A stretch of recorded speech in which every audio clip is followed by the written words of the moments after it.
What is up, everybody? Meriden Gaming here. We're back for another World of Tanks Tech 2 Tank Showcase and Review. Today we're taking a look at the Tier 9 German tank destroyer, the Waffenträger PZ4.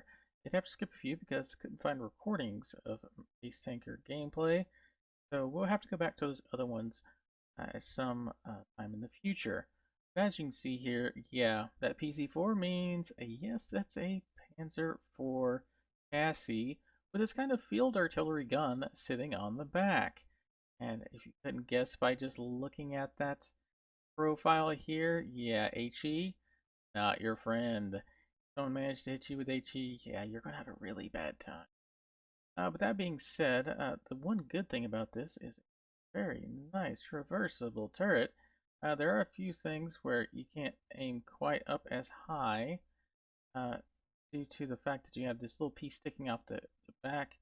And then here in the back, yeah, you can't aim down nearly as far, but over the other side, you can aim basically any kind of angle you want to here, which is very good because most people actually pull out sideways and use this to do their shooting and then pull back behind a rock or something like that. Anyway, let's go ahead and get over the comparison. So these are the other turreted, in quotations, um, tank destroyers here because the Contacarno, it's right on the edge. That also being said, these other two, the T-30 and the Contacara, play more like heavy tanks than they really do tank destroyers, but they are technically tank destroyers. The Conway is really the most direct comparison, at least as far as sector tanks go. Alright, so penetration, not great, not bad. DPM is, quite up there because it has a fairly fast reload. If you notice here, the big thing about this, 750 alpha, right up there with the T-30, but a little bit faster reload. So yeah, this is one of the highest TPM tank destroyers at this tier for sure. Also, shell velocity, not great. Like I said, this is really technically a field artillery. Um, you're just launching like very large shells at enemies all the way across the battlefield. And then if we go ahead and go over to our gold rounds, you do get that heat. Very nice. But yeah, shell velocity goes down even further. So you definitely have to pick your shots, and you're really going to want to be aiming at those kind of heavier tank destroyers, the heavies, the stuff that's slower so you can guarantee those hits. But it does step up to 334, which for a tank destroyer is kind of low, but the fact that you have a traversable turret, relatively quick reload time, and that big old alpha kind of makes up for it. Then we get down to our aim time of 2.4. Not great, but better than everything but the Conway. Definitely want to try to get that down. Dispersion also kind of meh. It's not great, it's not bad, but trying to hit stuff at longer ranges, you will definitely notice that it's very difficult with this thing, especially if they're moving. So yeah. Gun depression 5. Yeah, not great. You're not going to be aiming down at stuff. Gun elevation is pretty good though, especially over certain areas of the tank. And then we get down to our speed. It's right in the middle. It's not great. It's not bad. You're definitely not going to be rushing into those forward positions. Definitely want to stay towards the back of the map and just use that big alpha gun to whittle down those heavy tanks and those mediums that tend to overpoke a little bit too much. And then we get down to our armor. Like I said, turret armor 0, 0, 0. So yeah, HE is not going to be friendly to you because of that. Although there's a few of these other ones that, depending on their level of HE, give these other guys a problem too. Finally, we get down to our camo. Best out of these three comparisons here. Because it is relatively small compared to the other ones. These other two are really heavy tanks, and the Conway has a very large turret as far as height goes. But yeah, so what would we do to make this tank better? Alright, so you got a couple of options here. First, we're going to go ahead and put on our camouflage paint, Brothers in Arms, and concealment. Now, the whole purpose of this tank is really to stay right on the edge of your spotting circle. You want to be just outside to where those things aren't going to spot you so you can basically make use of those bush mechanics to really punish them whenever they overpoke. We're definitely going to want our gun rammer, although the question is, do we want gun rammer first or do we want something else first? Anyway, a gun rammer. The couple of options we have here. We could go with improved rotation, or we can go with improved aiming, or we could go with both of those. Forget the camo, it kind of depends on you. I prefer the low noise exhaust here, just because it does, since you do have a turreted tank destroyer, you tend to move more than you would with one of the other ones. You move out from behind a rock or something like that. So that boosts our camo up quite a bit to 38, which is pretty good for stationary, and 26 while moving. Especially in bushes, that's more than enough to keep you concealed. You have to make sure that you're properly bushed whenever you're actually firing, because that's when you're going to get spotted. But that being said, that gets our moving dispersion down quite a bit. So it was not going to bloom out nearly as much. Vertical stabilizers would have been awesome on this thing, but of course you can't use that. And then our reload time comes down even further, giving us almost as fast as the Conway stock. So yeah, the other option, of course, was instead of rotational, you could go with either the enhanced gun lane drive and the improved aiming. That's the other way I would end up playing this. So that gets our dispersion down to 0.34 and our aim down almost to 2 seconds. So it's kind of depending on what you feel comfortable playing. Anyway, let's go ahead and get over to that gameplay. Alright, so we are on Lakeville. And we are watching, I cannot read that, Mr. Fishy, I guess, in their Waffenträger PZ4.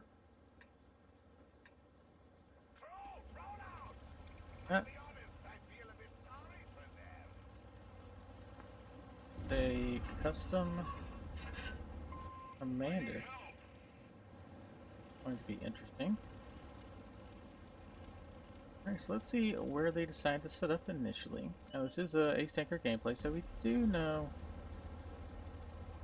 this is going to be an Ace game, but other than that, I really did not check out the stats. Okay, going up to one of the standard TD spots. This is not necessarily a great spot, because you can get spotted when you fire here. But this thing is short enough that it can use that one little knob of a hill to hide itself, and you can get shots through that bush. Nice. Drops down to hopefully not get spotted, but since they are behind a bush, they aren't gonna spot him. Nope. I take that back. He's gonna come off the hill a little bit. A whole big recipe here. Ooh, nice. See, look at that. Oh, and he's running food. I just noticed that. That's gonna help a lot. But if you notice, he's actually reversing into position.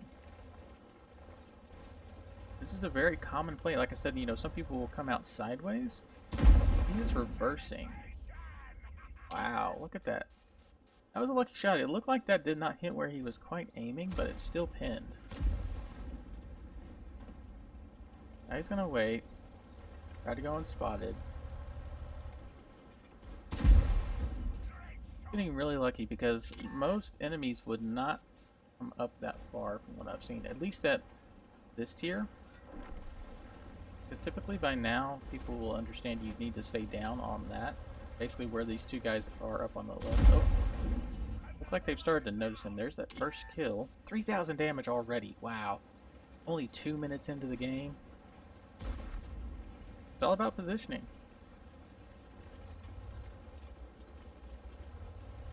Yeah, see, you saw that one time they were kind of looking at it. Oh, got unlucky that time. If they're already down their Tiger and their BC-68. See,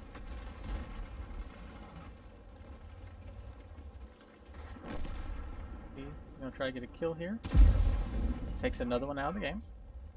Kind of a waste of using that big alpha, but sometimes, especially when you're overmatched tank numbers wise, it's best to get somebody out of the game.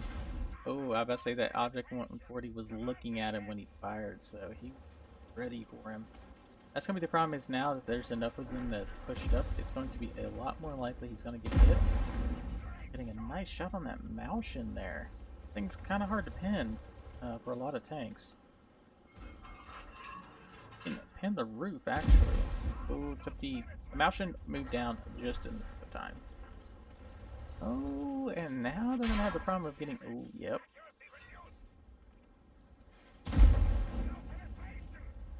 Yep. Now they're getting pushed relatively hard. He's gonna reverse into a defensive position here. Probably around this rock, I would suspect.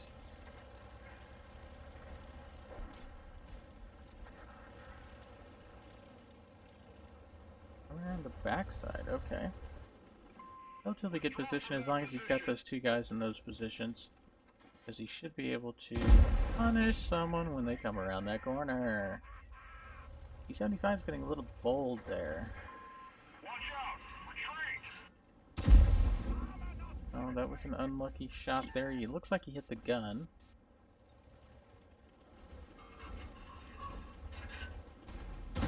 Getting lucky because they're focusing the closer target because they're waiting for that emerald to be out all his shots and then they're going to push him. I suspect someone's going to come running past. Nice shot there. Already up to 6,000 damage. 4.5 minutes into the game. He's going to wait to go unspotted before he pokes back out. See now that emerald, he's fully reloaded. Lucky shot there. Yeah, the Emil is trying to clip people out while he's still got rounds in the chamber, but most likely, I think that he is out. Now he's got to be very careful about where he chooses to shoot. He's got some health, so he can take 1 or 2 shots. Nice. Alright, so he is in a 2-on-1 situation here. If they're smart, they'll come at him at the same time. Because that's going to happen if you don't. Alright, 6,000 damage, 5 kills. Wow. 1 more, he gets that top gun possibly. Trying to figure out which way to go. Oh, snapshot, very nicely done there. Alright, now that he knows the BZ's coming around this way, he can keep kind of kiting him around this corner.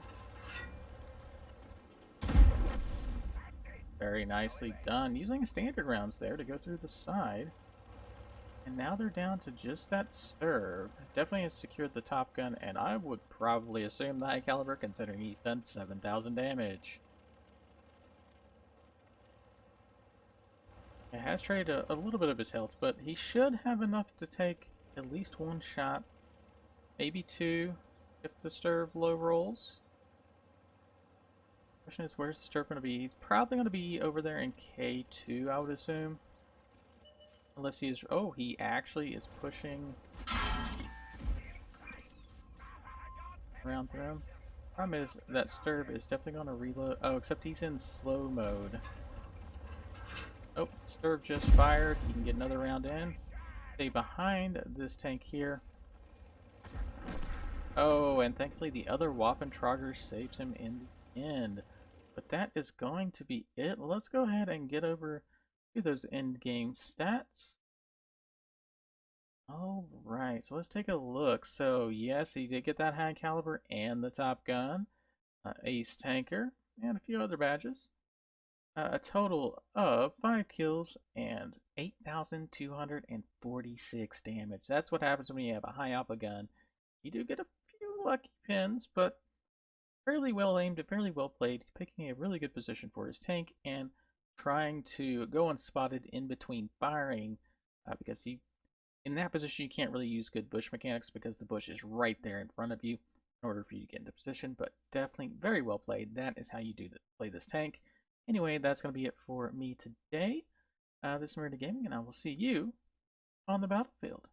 Oh, and don't forget to check out me on Twitch. I play on Tuesdays, Thursdays, and Saturdays around 7.